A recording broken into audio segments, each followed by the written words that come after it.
गिबियावनो बयखौबो आंनि दिनैनि गोदान भिडिअ बरायनो लागायनाय जाबाय। दिनैनि भिडिअ आङो लाबोदों आसाम पुलिस फरेस्ट गार्ड जायखिजाया साख्रिनि आयदाफोराव फैथावना जिकेनि माखासे सोंलुफोर।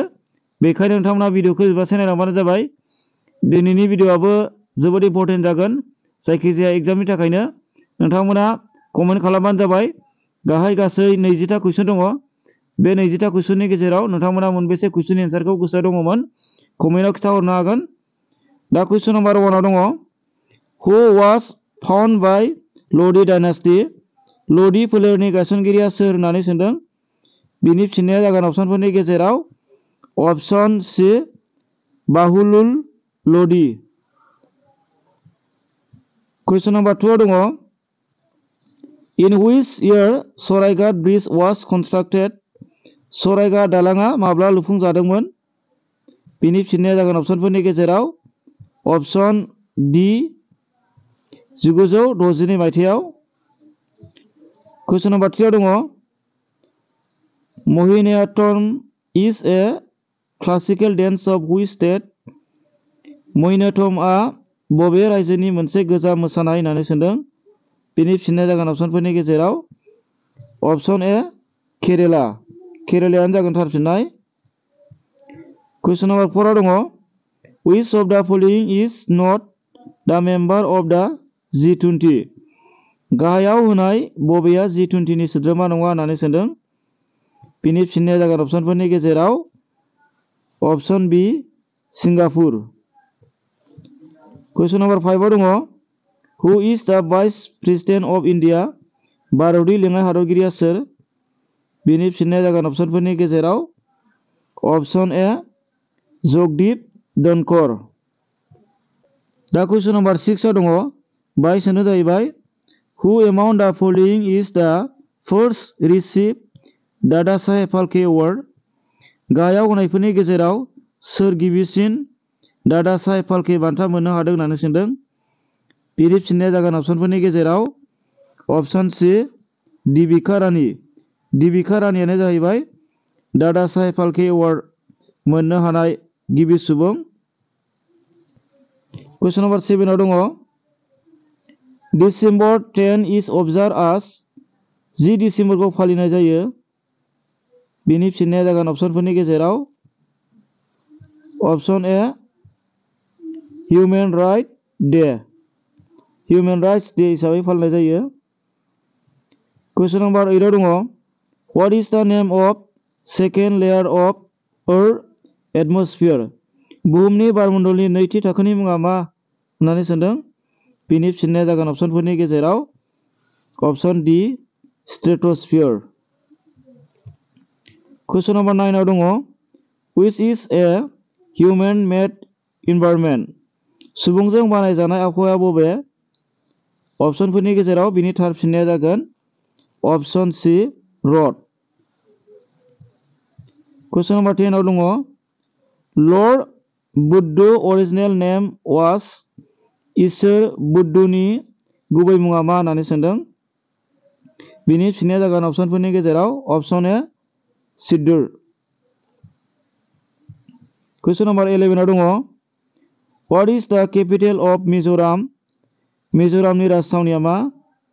बिनि फिननाया जागोन अपसनफोरनि गेजेराव अपसन सि आइजल। कुइसन नम्बर 12 दङ व्हाट इज द केपिटेल अफ गुजरात। गुजरातनि राजथावनिया मा। बिनि फिननाया जागोन अपसनफोरनि गेजेराव अपसन डि गांधीनगर। गांधीनगरानो जागोन बिनि थार फिननाय। कुइसन नम्बर 13 दङ as on 1 of January 2024 who is the president of Ukraine। 2024 मायथाइनि 1 जानुवारि खालारसिमाव इउक्रेननि हादरगिरिया सोरमोन। बिनि फिननाया जागोन अपसनफोरनि गेजेराव option D Vladimir Zelensky. Question number 14 दङ who is the current chairman of ISRO'. इसर'नि दानि चेयारमेना सोर। बिनि फिननाया जागोन अपसनफोरनि गेजेराव option C S Somnath. Question number 15 दङ When is International Yoga Day observed? बुहुमनां योगा सानखौ माब्ला फालिनाय जायो? बिनि फिननाया जागोन अपसनफोरनि गेजेराव अपसन डि 21 जुन 21. Question number 16 दङ India Pakistan border call Bharat Pakistan सीमाखौ मा बुंनाय जायो? बिनि फिननाया जागोन अपसनफोरनि गेजेराव अपसन ए red Cliff line. Question number 17 दङ Which country is known as land of rising sun? बबे हादरखौ राइजिं साननि हा होनना मिथिनाय जायो? बिनि फिननाया जागोन अपसनफोरनि गेजेराव अपसन सी जापान. Question number 18 दङ The traditional Assamese boat race is known as दोरोङारि असमिया नाव बादायलायनायखौ मा होनना मिथिनाय जायो? बिनि फिननाया जागोन अपसनफोरनि गेजेराव अपसन ए रेगाटा. Question number 19 दङ How many lions are shown in our national emblem? जोंनि हायुङारि नेरसोनाव माबेसे सिंहफोरखौ दिन्थिनाय जायो? बिनि फिननाया जागोन अपसनफोरनि गेजेराव अपसन सी 4. Question number 20 दङ Who established the Koch dynasty? कच फोलेरनि गायसनगिरिया सोर? बिनि फिननाया जाबाय अपसनफोरनि गेजेराव अपसन बी बिश्व सिंह. बिश्व सिंहआनो जागोन बेनि थार फिननाय. दिनैनि भिडिअआ बेखिनियानो. भिडिअखौ जोबजासे नायनायनि थाखाय साबायखर. आरो उननि भिडिअआव लोगो मोनलायफिनगोन. भिडिअखौ मोजां मोनोबा लाइक खालामबानो जाबाय आरो लोगोफोरनो शेयार खालाम आरो चेनेलाव गोदानबा चेनेलखौ साबस्क्राइब खालामबानो जाबाय. आरो सोरबाफोर जुदि आंनि जेएम बड' स्टाडि वाट्सएप ग्रुपआव जयेन जायाखैबा डिसक्रिप्शनाव लिंक होना होगोन. जयेन जाबानो जाबाय. आङो पिडिएफनि लिंकखौ डिसक्रिप्शनाव हरनाय जागोन आरो टेलिग्राम चेनेलावबो आङो हरनाय जागोन. बेनिखायनो नोंथांमोना टेलिग्राम चेनेलावबो जयेन जानो हागोन. गोजोनथोंसै.